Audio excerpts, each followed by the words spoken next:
Hello, friends. Victor Escalante with Que Onda Magazine here, about to interview Felipe Esparza, the legendary comic. Felipe, welcome to Que Onda Magazine. What's up, Que Onda Magazine? Felipe Esparza, April 28th. I'm going to be in Jones Hall in Houston, Texas. See you there. What's up? Felipe, do you have any connections to Houston? Any family? Any? No, I don't, unless there's a very mama I don't know about. Well, we won't tell her. Your secret is safe with us.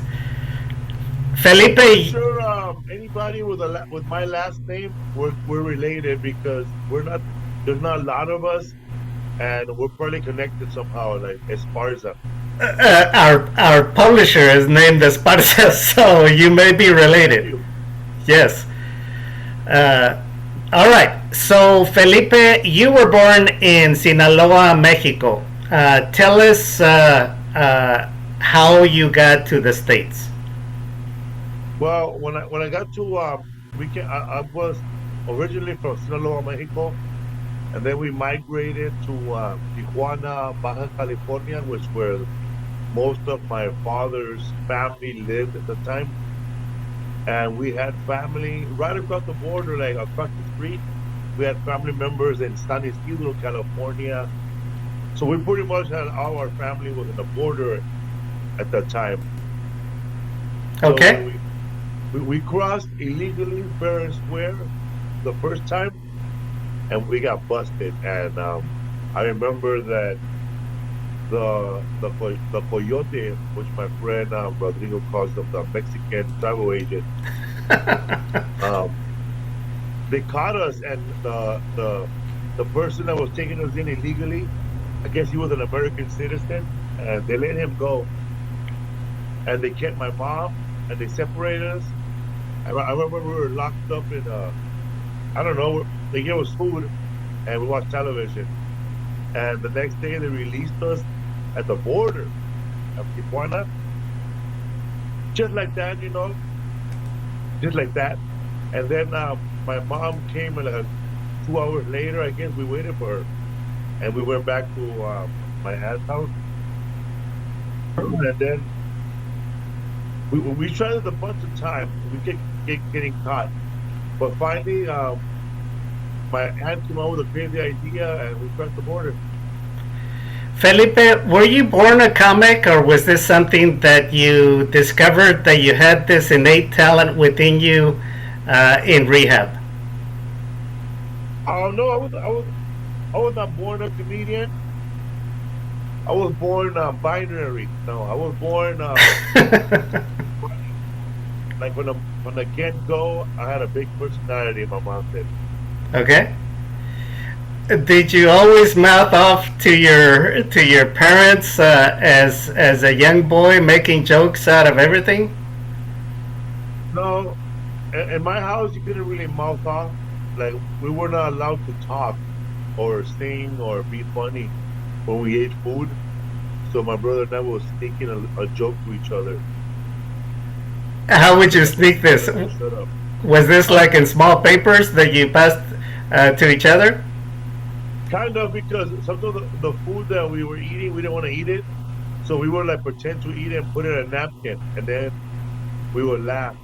And my brother, every time my dad was turn his back or my mom would turn his back, he would throw the food he didn't want like behind the refrigerator. Oh, okay.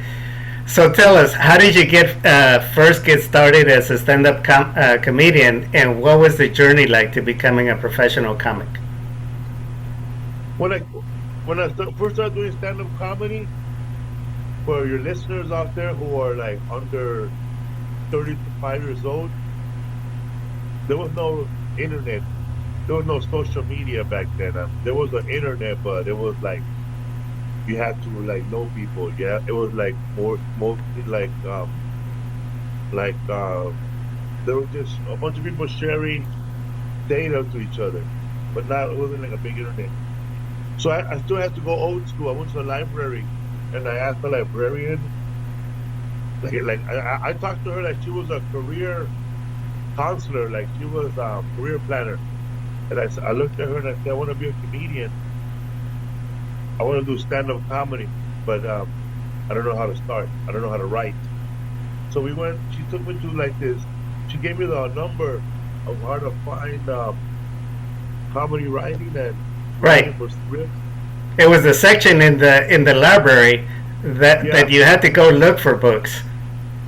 yeah. So I didn't know how to even find the section. So she walked me to the place where they were, and I got a bunch of books. And one of them was comedy writing step by step, and the other one was comedy writing secrets. And I just took them home and I read them and I taught myself how to write stand-up comedy. But along the way, I also learned about these two comedy classes. One was with Judy Brown, and the other one was Greg Dean, and there was a third one, but Judy Carter. But that one, my friend gave me the book. But they were all $500 each, and I didn't have 500 bucks. So, but they had a free class, so I just went to all the free classes. So they kicked me out. Now, in reading a story in The Guardian, they reported that you actually studied and modeled yourself after some of the big comics. Who had the greatest influence on you as far as your style of comedy? Probably my influence is always like three people, you know. I think it was Paul Rodriguez because he was like the first, like the only Mexican American comedian I knew. A lot of people always say, well, there were other Mexican comedians like Cantinflas, Capolina, and those guys, Chavo del Ocho. But you gotta understand, man, they're Mexican from Mexico, Right. you know. They're relatable to Mexicans, you know, in Mexico. But as far as stand-up, there was nothing, you know, growing up. There was only Paul Rodriguez. And I didn't know about Freddie Prinze till afterward. I didn't know who that was. I just know Paul Rodriguez, Richard Pryor, Ronnie Dangerfield, and George Carlin. I want to ask you a question about Paul Rodriguez because in one of the stories that I read, you were real concerned about going on stage and basically taking your act on the road to the general market, to not only Latinos but to Anglos also. And you voiced this concern to Paul Rodriguez, and you knew that you had made it when an older white couple were sitting within eyes view, and they had on their T-shirt Team Felipe. Talk to us Yeah. about that. Talk to us about what it was like for you at that moment when you knew that you were funny and you were funny for general audiences. Well, the stand-up comedian before me, and like I would say, all of them, black, white, Asian, they were very concerned about crossing over and having material that was good enough and polished and clean, pretty much clean humor, so they can have a sitcom on television, you know.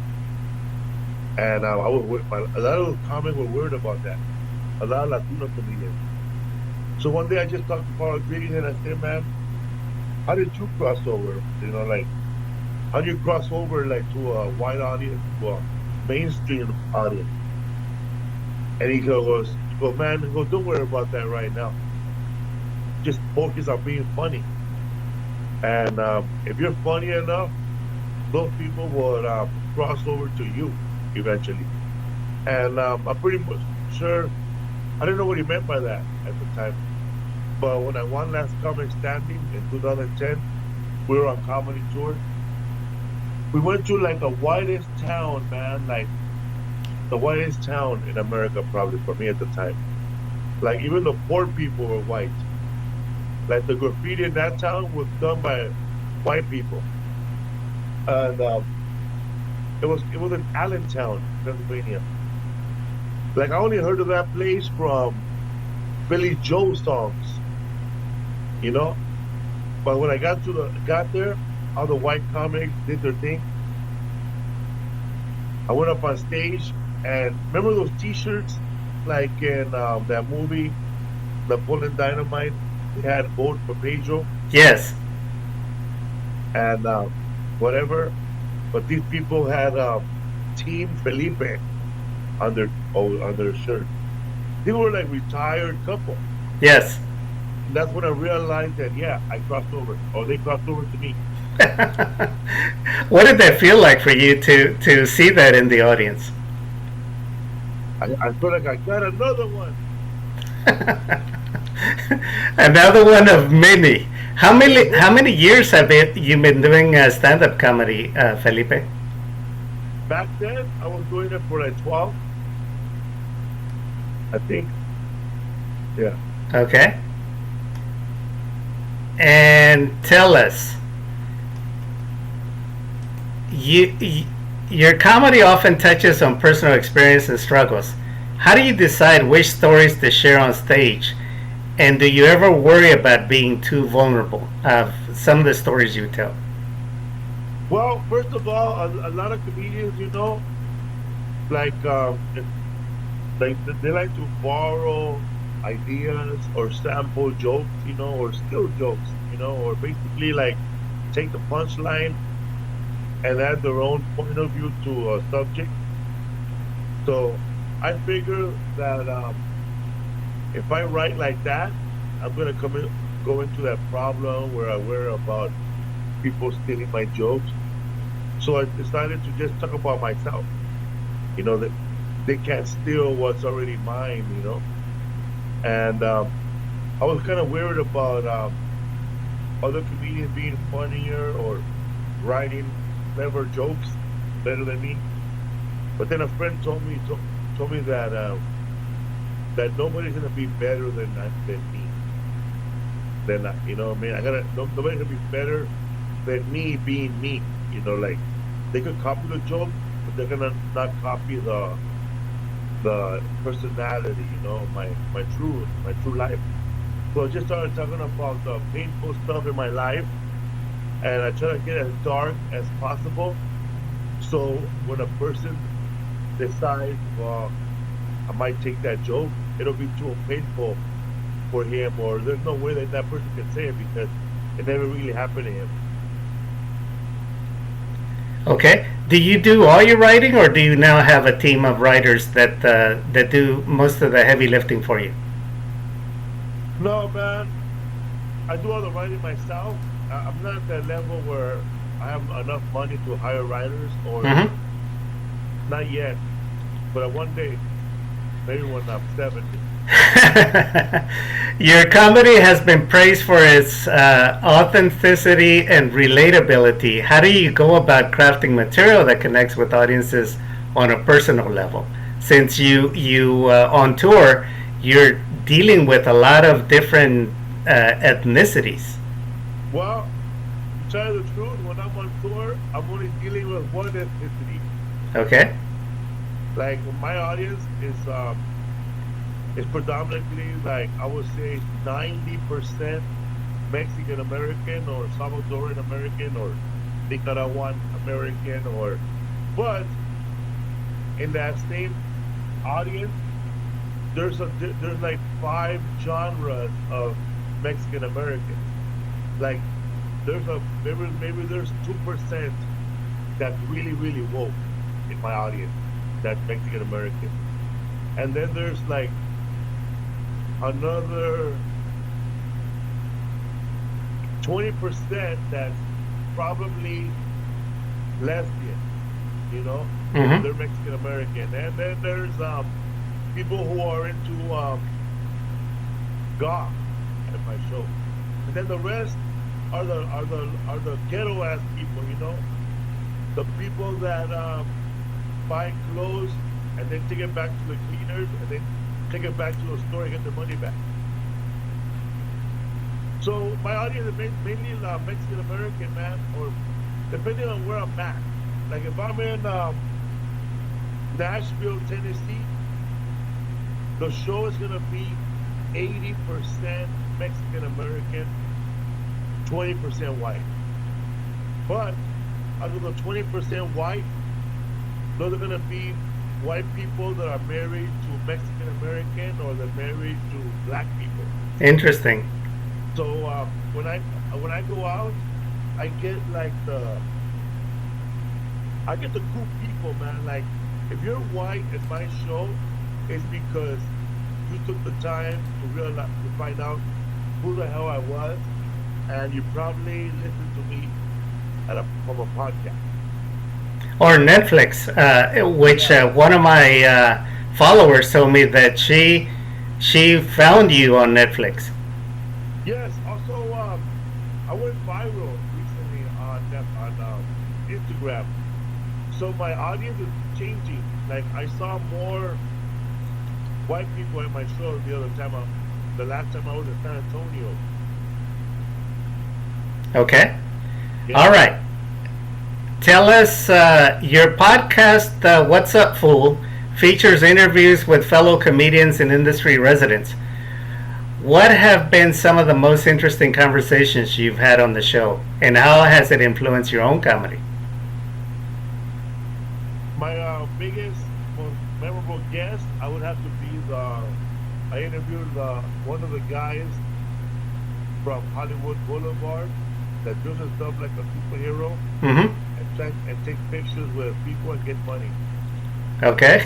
The Incredible Hope. Okay. Because I don't know if you mentioned where you live.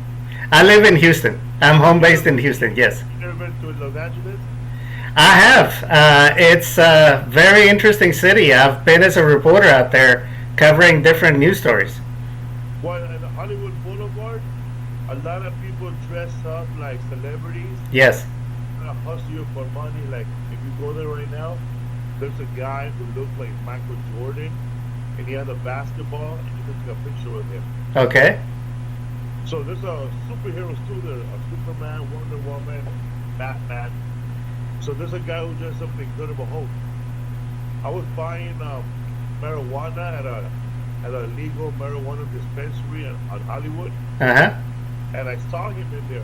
He goes, "Hey, what's up, man? You're the Incredible Hulk. I saw you in a documentary." And he goes, "Yeah, what's up?" So I said, I'm starting a podcast. I want you to be my guest. So I had him on the show, and that guy ended up being like, sometimes, man, like you do an interview with somebody, and you gotta pull Yes. two, or they have they have one word short answer. Like you ask them, "Where were you born?" And they go, "Chicago," and it stops.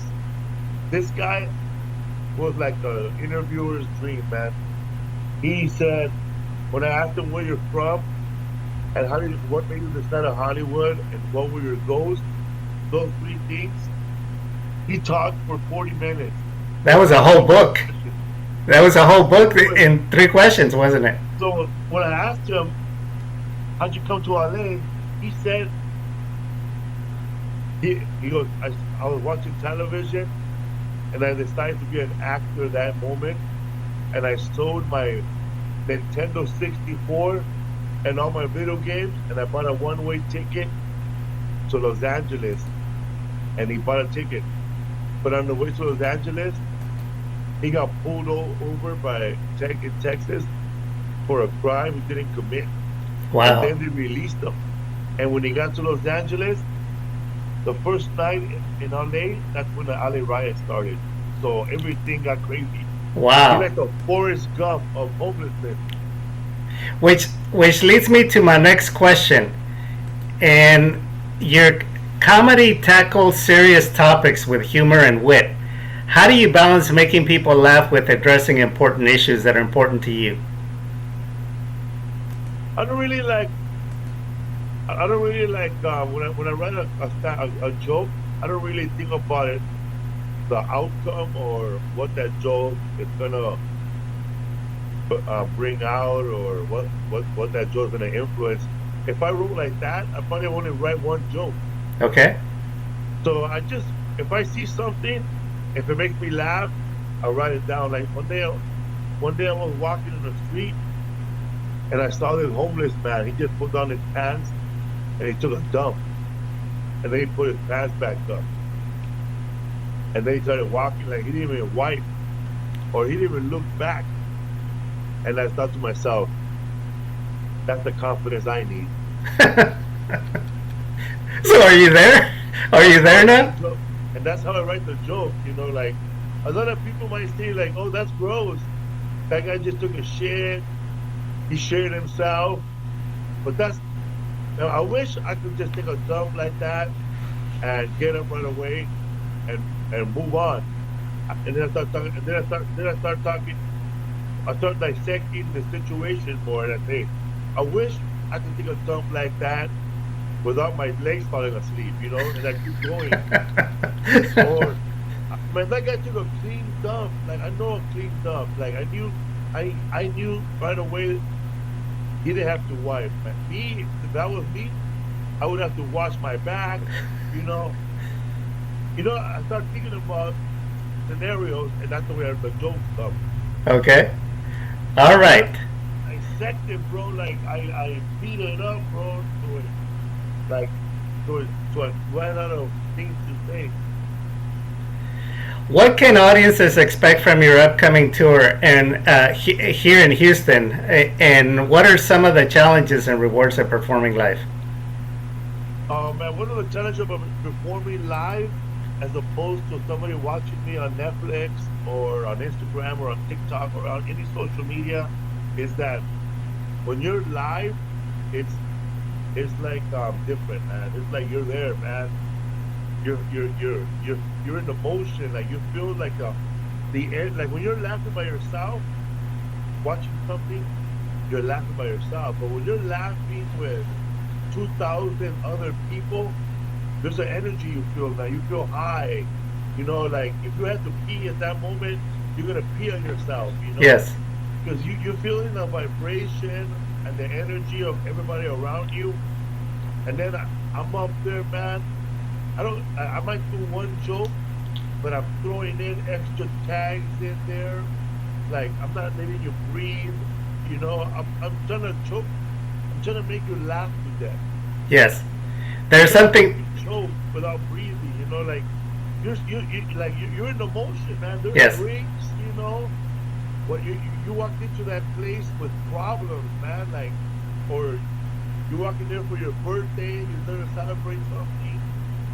You ran into somebody from high school a moment ago at the show.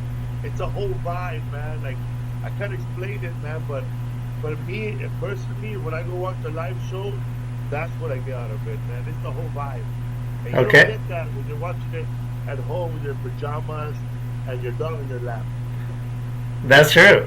One final question. Your comedy has been recognized with multiple awards, including an Emmy for your special, Talking to Myself. How do you handle success and stay grounded in an industry that can be notoriously fickle?